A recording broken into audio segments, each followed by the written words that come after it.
I'm Jeremy Fooster with TheWrap. Really thankful to have you here, John. I really appreciate I you appreciate coming you out. taking the time and having me. So, I mean, it's an intense role, just to say the least. All the roles in your career, where would this rank in terms of how demanding it was to prepare, like, physically, to get in the state of mind? Like, where does that rank on that list? Well, with the idea that I pretty much do the same thing for prep on every role. I do my research, I do my drilling, I do my decisions about character attributes, how they walk, how they talk, how they dress, how they look, how they think. In keeping with that, it's pretty much the same technique I use for every character. But this is the big difference. I enjoyed playing this character so much that I was him between takes because I enjoyed being him, not because I needed to be. There was just this relief of being someone else so completely different than myself, but has the heart of my thinking. You know, this guy, and I think we're all a little bit of Moose.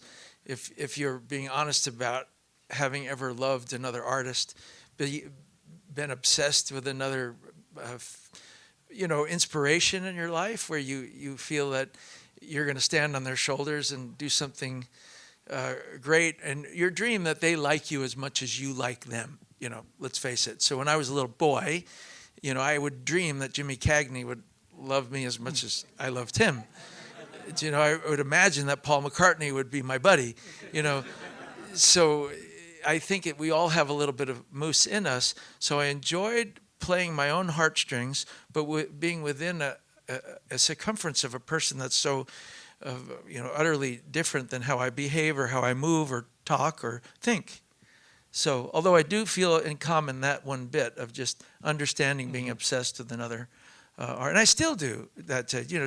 I look, if I ever have a little bit of a dip of inspiration where I feel not as alive as I should feel, I look for someone to spark me up. So recently, I've watched Sam Rockwell in a couple of things, and I got jolted again, and I thought, God, he approaches these roles like I do, whether it's Fosse and Verdon or if it's 3 Billboards. I just got excited again about acting, and Patricia Arquette had a similar effect on me, and sometimes it's something you would never expect. Like 3 years ago, I got familiar with Pitbull, who's this rapper singer, who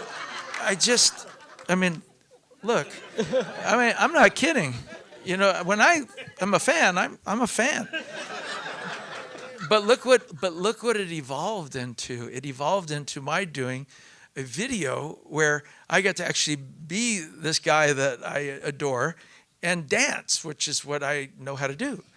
And 14 million views later, it's part of my my mosaic, my history. So I definitely believe in fandom. So the specifics of creating Moose, like the hair, the physical tics, all the emotions that he goes through, how much of that was in the original script that Fred did, and how much of it was your own contribution or a part of the process of working with Fred to really flesh it out? It was definitely very much in the script, but it was a mixed bag as far as my being permitted to take Moose to other levels with him.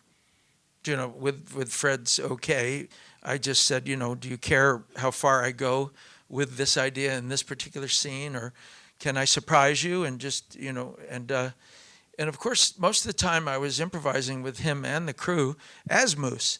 So it became this very interesting gray area of when are we shooting, when are we not, and then suddenly we're in the middle of a scene, But I loved it. It was really a glorious experience, very creative time for me.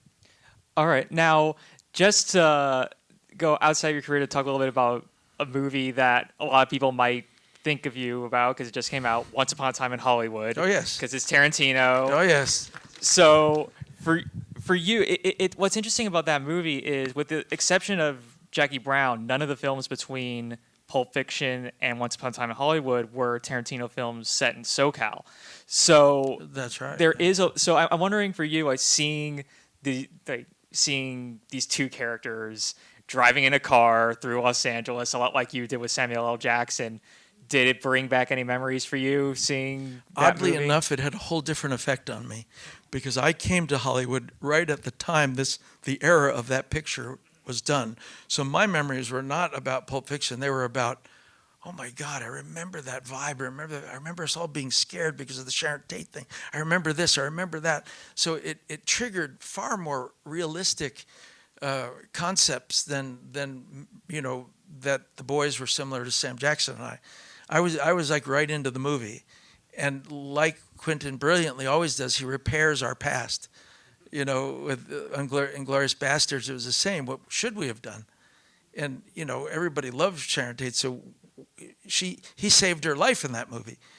You see, he got and he got rid of Hitler in the other movies. So I love the concepts that he repairs our history. And anyway, to get back to your question, that was great. That was what I was responding to more, and I'm going to see him tonight. I hope after this is over. They're having a little party, and I haven't seen him in a while, but I want to tell him there's only one inaccuracy that I caught, but because I'm an aviation nerd, okay. So Leonardo's in the plane going from L.A. to New York or Europe. I forget where he's going. Italy. Okay. Yeah, Italy. Well, he's in a 747. And whoever did the research for the movie, and the 747 test flight was February 1969, but it went into service in January 1970. So I said, oh, they're 9 months off. He would have been on a Boeing 707 and not a 747.